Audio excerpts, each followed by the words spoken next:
Hello everyone, welcome back to my YouTube channel. आज की video में हम डिस्कस करने जा रहे हैं कन्वर्जेंट एंड डाइवर्जेंट थिंकिंग के बारे में। दो प्रकार के चिंतन हैं जिनके बीच एक डिफरेंस को आज हम इस वीडियो में देखने वाले हैं। छोटी सी वीडियो होगी।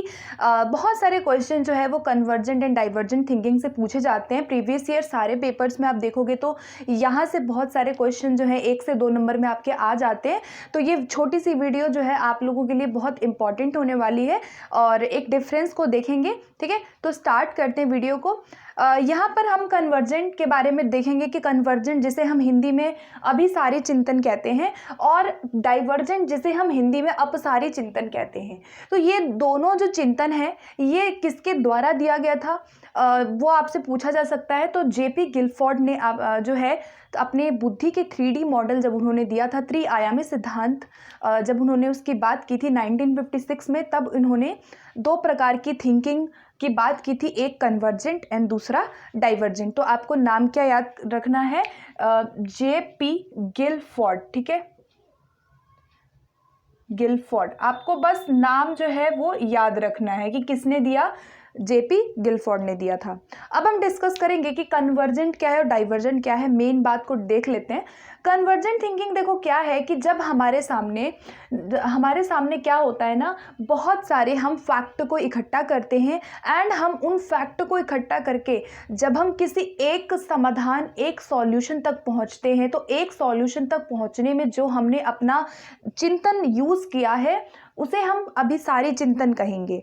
अब देखो जैसे क्या है कि यहाँ पर ये आप देख रहे हो 1 2 3 4 5, यहाँ पे क्या है, ये डिफरेंट आपके आइडियाज़ हैं। क्या है? डिफरेंट आइडियाज़ हैं। तो हम क्या करते हैं, डिफरेंट आइडियाज़ को लेते हैं और एक सॉल्यूशन तक पहुँच जाते हैं। ये ऐसी जो विचार है, ये इस विचार को कहते हैं अभिसारी थिंकिंग यानी कि कन्वर्जेंट। ठीक है, यहाँ पे क्या है कि हम अपना लॉजिक लगाते हैं और अपनी बुद्धि का प्रयोग करते हैं। मतलब कि आप क्या करते हो ना, डिफरेंट आपके सामने फैक्ट्स होते हैं और उन फैक्ट्स का यूज़ करके हम एक सॉल्यूशन तक पहुंचते हैं। तो जब भी आपसे पूछा जाएगा कि कन्वर्जेंट में क्या हम करते हैं, तो कन्वर्जेंट में याद रखना कि व्यक्ति जो है एक लीनियर डायरेक्शन से चल रहा होता है। मतलब कि मेरे सामने ये प्रॉब्लम है, मैं उसका सीधा सॉल्यूशन एक निकालूंगी, मैं वहाँ पे वेरियस तरीके से नहीं सोचूंगी। जैसे यहाँ पर व्यक्ति ने बहुत सारे फैक्ट को कलेक्ट किया और वो एक सॉल्यूशन पे गया। उसने बहुत सारे सॉल्यूशंस, बहुत सारे उसने अप्रोचेस नहीं बताई, उसने सिर्फ एक सॉल्यूशन बताया, उसका एक उत्तर आया, जिसे हम कन्वर्जेंट थिंकिंग कहेंगे। अब डाइवर्जेंट थिंकिंग क्या होता है? देखो डाइवर्जेंट जस्ट इसका उल्टा होता है। डाइवर्जेंट का मतलब है कि विभिन्न विचारधाराओं में आपका जो विचार है, जो आपका समाधान है, वो विभिन्न भागों में बट जाता है। कैसे होता है? जैसे कि आप ये देख रहे हो, आपके सामने बहुत सारे मतलब कि आपके सामने एक प्रॉब्लम है। ये क्या है? आपके सामने एक प्रॉब्लम है एंड इस प्रॉब्लम से ना आप डिफरेंट क्या निकाल रहे हो, फैक्ट्स निकाल रहे हो, डिफरेंट आप यहाँ पे सॉल्यूशन कर रहे हो। ठीक है, मतलब क्या कह रहा है कि आपके सामने एक प्रॉब्लम है एंड उस प्रॉब्लम का प्रयोग करके आपके सामने एक समस्या है, उस समस्या का समाधान आप कैसे कर रहे हो, विभिन्न धाराओं में कर रहे हो। मतलब कि कोई एक समाधान हमने नहीं निकाला, हमने एक ही प्रॉब्लम के अनेकों समाधान हमने ढूंढ निकाला, जो कि हमारा डाइवर्जेंट है। ठीक है, कन्वर्जेंट में हम सिर्फ लॉजिक लगा रहे थे, हमने अपना इंटेलिजेंस लगाया, हम एक लॉजिक लगा करके तर्क लगाया हमने एंड हम एक सॉल्यूशन तक पहुंच गए। लेकिन डाइवर्जेंट में अगर आप देखोगे ना, तो वहाँ पे हम तर्क नहीं लगाते हैं, वहाँ पे हम अपनी बुद्धि नहीं लगाते हैं, वहाँ पे हम क्रिएटिव होते हैं। क्या होते हैं? हम सृजनात्मक होते हैं, हम वहाँ पे अपनी कल्पना का प्रयोग करते हैं। तो अब जब भी पेपर में ये क्वेश्चन आएगा कि तर्क का प्रयोग हम कहाँ करते, तो आप कन्वर्जेंट लगाओगे। एंड जब आपसे पूछा जाएगा कि कहाँ पे इंसान, एक व्यक्ति जो है वो क्रिएटिव होता है, बहुत सारे तरीकों से सोचता है, एक प्रॉब्लम के डिफरेंट वो आंसर्स को फाइंड आउट कर लेता है, इमेजिनेशन करता है, या उसके आंसर्स में फ्लेक्सिबिलिटी होती है। क्या होती है? फ्लेक्सिबिलिटी। तो जब भी आपसे फ्लेक्सिबिलिटी, क्रिएटिविटी, इमेजिनेशन पूछा जाएगा तो वो आपका कौन से चिंतन का पार्ट होगा? डाइवर्जेंट का पार्ट होगा। ठीक है, डाइवर्जेंट में क्या है? आपके सामने एक समस्या है, उस समस्या का आपने बहुत सारे समाधान निकाले, लेकिन कन्वर्जेंट में जब आपके पास एक समस्या थी तो आपने सिर्फ एक ही उत्तर उसका निकाला था बाय यूजिंग योर लॉजिक और इंटेलिजेंस। ठीक है, अब इसका थोड़ा सा हम डेफिनेशन को देख लेते हैं। डेफिनेशन नहीं है, जस्ट आपको समझना है। ठीक है, यहाँ पे कहता है कि नियमों का पालन करते हुए एक समस्या का समाधान करना और उत्तर प्राप्त करना कन्वर्जेंट में आएगा। आपने क्या किया? एक रूल को फॉलो किया। आपके सामने कोई रूल था, जैसे कि मैथ्स का कोई रूल होता है, आपके सामने मैथ का कोई रूल निकला, आपने उस रूल को यूज़ किया, लॉजिक लगाया, आपने उसको सॉल्व किया एंड आपने उसका एक उत्तर प्राप्त कर लिया। वो क्या है? आपका कन्वर्जेंट तरह की थिंकिंग है। डाइवर्जेंट की अगर मैं बात करूँ तो यहाँ पे है कि अनेक समाधान उत्पन्न करने की योग्यता। मतलब आप कुछ नया कर रहे हो, आपने एक ही प्रॉब्लम के डिफरेंट एस्पेक्ट बता दिए, आपने डिफरेंट एस्पेक्ट को निकाल लिया, तो वो आपका डाइवर्जेंट थिंकिंग में आएगा। ठीक है, अब देखो यहाँ पर कन्वर्जेंट थिंकिंग की जब मैं बात करती हूँ तो यहाँ पे हमारा विश्लेषण आता है। कौन सा एस्पेक्ट आता है?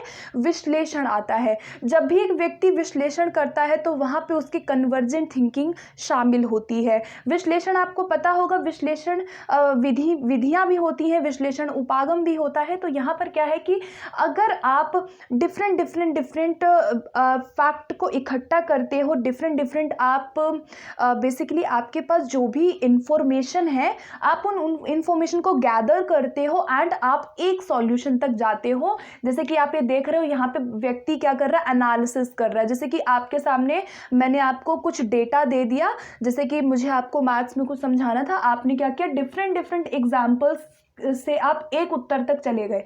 ये आपका क्या है? विश्लेषण है। तो ऐसी जो थिंकिंग होती है वो कन्वर्जेंट थिंकिंग में आती है, जहाँ पे हम एक उत्तर की तरफ जाते हैं। ठीक है, तो ये विश्लेषण थिंकिंग यहाँ पर आएगा हमारा। अगर हम डाइवर्जेंट की बात करें तो यहाँ क्या आता है गाइस? संश्लेषण विधि आती है। संश्लेषण मतलब आपका सिंथेसिस मेथड, जो विश्लेषण के बाद हम बेसिकली यूज करते हैं। यहाँ पे क्या होता है ना कि समस्या पहले ही प्रदान कर दी जाती है एंड उस समस्या से आप डिफरेंट आंसर्स को फाइंड आउट करते हो। सिंथेसिस मेथड क्या है कि आपको मैंने पहले ही कोई रूल दे दिया, आपको मैंने कोई प्रॉब्लम दे दी एंड जब आपके सामने कोई समस्या है तो आप उसके बारे में वेरियस तरीकों से विचार करोगे। ठीक है, तो वो आपका क्या है? आपका संश्लेषण है, जो कि आपके डाइवर्जेंट थिंकिंग से संबंधित होता है। तीसरी चीज आती है यहाँ पर कि ये हमारे तथ्यों पर आधारित विचार होता है। जो भी कन्वर्जेंट थिंकिंग होती है उसमें व्यक्ति के सामने कुछ फैक्ट्स होते हैं एंड उन फैक्ट्स का मतलब कि जो चीजें पहले से प्रूवन है, जो सच है, आप उन चीजों से, उन फैक्ट से आप एक समाधान तक चले जाते हो। यहाँ पर हमारे तथ्य इंपॉर्टेंट होते हैं, लेकिन यहाँ अगर मैं बात करूँ तो यहाँ पे समस्या के एक से ज्यादा हल होते हैं और यहाँ पे तथ्यों से व्यक्ति किसी भी प्रॉब्लम का अनेक समाधान नहीं निकालता है। यहाँ पर व्यक्ति क्या करता है? सृजनात्मकता अपनी यूज करता है। क्रिएटिविटी, जो क्रिएटिव थिंकिंग है वो यहाँ पर उसकी ज़्यादा होती है। यहाँ पर व्यक्ति के अंदर फ्लेक्सिबिलिटी होती है डिसीजन मेकिंग में, किसी भी समस्या को सॉल्व करने में एक से ज़्यादा हल यहाँ पर होते हैं। ठीक है, अब कुछ क्वेश्चंस और प्रीवियस ईयर पेपर्स में आए हुए हैं। पहला क्वेश्चन ये पूछा जाता है कि जो क्लोज एंडेड क्वेश्चन होते हैं ना, वो हमारे कन्वर्जेंट थिंकिंग का पार्ट होते हैं। अब जैसे क्लोज एंडेड क्वेश्चन कौन से? जैसे मैं आपसे पूछूं कि भाई भारत की राजधानी क्या है, तो ये आपका क्लोज एंडेड क्वेश्चन है। आप इसके 10 आंसर नहीं दे सकते हैं, है ना।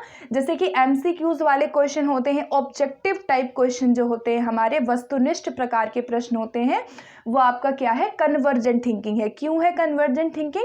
क्योंकि एमसीक्यूज क्वेश्चन में क्या होता है, जैसे कि आपको 4 ऑप्शन दिए हुए हैं, आपको ये 4 ऑप्शन यहाँ पे दिख रहे हैं। अब इन 4 ऑप्शन से आप एक समस्या का समाधान करते हो, है ना। आपके सामने एक क्वेश्चन है एमसीक्यू का, उसमें आपके सामने एक प्रश्न है जिसके 4 ऑप्शन दिए हुए हैं, तो आपको एक ही ऑप्शन पे टिक करके आना है। तो इस तरह की जब हम एमसीक्यू सॉल्व करने में जो हम विचार यूज करते हैं वो फैक्ट के आधार पर करते हैं, जो हमें पता है, एंड उसके बाद हम एक ही हल निकालते हैं उसका। तो ये क्या है? एमसीक्यूज क्वेश्चन किस में आएगा? आपका कन्वर्जन में आएगा। क्लोज एंडेड क्वेश्चंस कौन से होते हैं, जहाँ पे उत्तर जो है वो सिर्फ एक ही होता है, ठीक है। जैसे मैं बोलूँ कि 2+2 क्या होगा, अब मैंने आपसे पूछा 2+2 क्या होगा, तो आपका यहाँ पे सीधा सा एक उत्तर होगा कि 2+2 4 होगा। 2+2 यहाँ पे 8 नहीं हो सकता, 5 नहीं हो सकता, आप यहाँ पे मुझे बहुत सारे आंसर्स नहीं दे सकते हैं, तो दैट मीन्स कि ये क्लोज एंडेड हुआ, ठीक है। एंड वन वर्ड आंसर आपका कन्वर्जेंट में आएगा, एक शब्द वाले उत्तर जिसमें आपको सिर्फ एक ही उत्तर देना होता है, बहुत ज़्यादा आपको नहीं सोचना, आप सीधा अपनी बुद्धि लगाएंगे ना, आप समस्या को सॉल्व कर लेंगे। वर्ड क्वेश्चंस होते हैं, one word question, objective type question, ये हमने डिस्कस कर लिया। अच्छा, डाइवर्जेंट की अगर मैं बात करूँ तो कैसे क्वेश्चंस वहाँ पे पूछे जाएंगे, जैसे कन्वर्जेंट में आपका एक उत्तर वाला था, डाइवर्जेंट में मैं आपसे पूछूंगी कि मान लो कि आप एक तालाब में मछली हैं, तो आप अपने आसपास क्या देखेंगे। मैं बोलूँ मान लो आप एक पेड़ होते तो आप अपने आप को क्या फील करते। इस तरह के प्रश्न जब हम बच्चों से पूछते हैं, जहाँ पे बच्चा अपनी कल्पना लगाता है, चिंतन लगाता है, वो बहुत सारे आंसर्स दे सकता है। तो ये जो आपका अपसारी हुआ, ये कैसा, यहाँ पे कौन से क्वेश्चन आएंगे, जो ओपन एंडेड है। कौन से क्वेश्चन है गाइज, यहाँ पे ओपन एंडेड होता है, ठीक है, ओपन एंडेड टाइप के प्रश्न होते हैं जहाँ पे एक से ज़्यादा आंसर है। जैसे मैं आपसे बोलूँ कि किन्हीं दो संख्याओं को प्लस करके उनका मतलब किन्हीं दो ऐसी संख्याओं को प्लस कीजिए जिसका योग 10 आए, या मैं आपसे बोलूँ कि बेटा आप कुछ भी ऐसा मुझे आंसर बताइए जिसको करने पे आंसर 10 आए। तो 10 के लिए आप 2 गुणा 5 कर सकते हैं, 10 के लिए आप 5 + 5 कर सकते हैं, 10 लाने के लिए आप 8 + 2 कर सकते हैं, 6 + 4 कर सकते हैं।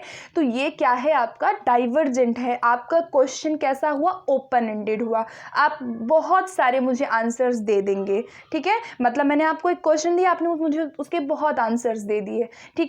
तो ये आपका ओपन एंडेड होता है। सब्जेक्टिव टाइप के सारे प्रश्न आपके डाइवर्जेंट में आते हैं। जैसे आपको मैंने निबंध लिखने के लिए दे दिया, आपको मैंने पैराग्राफ लिखने के लिए दे दिया, तो आप क्या करेंगे, अपनी मर्जी से आपके जो विचार है आप उसको प्रस्तुत करेंगे एंड आप डिफरेंट तरह से लिख सकते हैं। सबका उत्तर डाइवर्जेंट में अलग अलग आएगा, ठीक है, आपका अलग आ सकता है, मेरा अलग आ सकता है। तो सब्जेक्टिव टाइप के प्रश्न यहाँ होते हैं, जैसे निबंध वाले प्रश्न, लघु उत्तर वाले प्रश्न, है ना, तो वो चीज़ें हो गई, ठीक है। जैसे कि मैं आपको राइटिंग का कुछ दे दूं, मैं आपको जनरल राइटिंग आर्टिकल लिखने के लिए दे दूं, तो वो चीज़ें आपके डाइवर्जेंट का पार्ट है, ठीक है। तो यहाँ पे इसको हम out of the box thinking भी कहते हैं। कौन सी थिंकिंग कहते हैं, वेरी वेरी इंपॉर्टेंट है, ये क्वेश्चन पूछा जा चुका है कि आउट ऑफ द बॉक्स चिंतन कौन सा चिंतन होता है, वो आपका डाइवर्जेंट होता है, क्योंकि आप यहाँ पर एक ही समस्या जो है आपके सामने, आप डिफरेंट तरीकों से उसका समाधान निकालते हो, आपके आइडियाज़ यहाँ पे ज़्यादा जनरेट होते हैं, ठीक है। और यहाँ पर अगर मैं इसकी बात करूँ ना, तो डाइवर्जेंट थिंकिंग जो होती है वो बहुत ही ज़्यादा रेयर पाई जाती है। मतलब कि हम में से ज़्यादातर लोग जो है वो आम तौर पर कॉमनली कन्वर्जेंट थिंकिंग का ही यूज़ करते हैं, ठीक है। जैसे हमें कहीं जाना है तो हमें जो भी करना होता है कार्य, हम एक सीधा सा हमें पता है कि हमें उसे कैसे करना है, हम बहुत ज़्यादा नहीं सोचते हैं। तो जो कन्वर्जेंट थिंकिंग होती है वो एक कॉमन प्रकार की थिंकिंग है जो ज़्यादातर लोग डेली अपने यूज़ करते हैं, और बहुत कम लोग होते हैं जो बहुत ज़्यादा अलग सोचते हैं। क्रिएटिविटी वाली थिंकिंग जो है बहुत रेयर पाई जाती है, ठीक है। हम जो है शुरू से ही हमें कन्वर्जेंट थिंकिंग पे ज़्यादा जोर दिया गया है, तो ये आपको याद रखना है। तो ये दोनों कुछ एक डिफरेंस था। और अगर मैं अभिसारी की बात करूं तो यहाँ पे आपका स्ट्रेट फॉरवर्ड सॉल्यूशन होता है, ठीक है। आपसे मैंने एक प्रश्न पूछा, आप मुझे सीधा उसका आंसर दे दोगे, यानी कि कैसा सॉल्यूशन है आपका, स्ट्रेट फॉरवर्ड है, लीनियर है। लीनियर अगर आपसे पूछेगा ना, लीनियर हो या स्ट्रेट फॉरवर्ड हमारा आंसर हो, तो वो आपका कन्वर्जेंट का पार्ट है। एंड अगर आपसे पूछा जाए कि नॉन लीनियर क्या है, हॉरिजॉन्टल क्या है, तो वो आपका डाइवर्जेंट है। यहाँ पे आप नॉन लीनियर तरीके से एक ही उत्तर पे नहीं जाते हो, आप यहाँ पे डिफरेंट क्या करते हैं, उत्तरों को निकालते हैं, ठीक है गाइस। सो आई होप कि आपको इस सेशन में दोनों ही थिंकिंग के बारे में क्लियर हुई होंगी चीज़ें, एंड आपका एक रिवीजन हुआ होगा, ठीक है। सो अब मिलते हैं नेक्स्ट वीडियो में। आज की वीडियो में सिर्फ इतना ही, और नेक्स्ट वीडियो भी मेरी आने वाली है, इंटेलिजेंस से रिलेटेड ही, थ्योरी से रिलेटेड क्वेश्चंस होंगे। तो पहली बार चैनल पे आए तो सब्सक्राइब ज़रूर कीजिएगा, और मिलते हैं फिर नेक्स्ट वीडियो में। Okay, thank you.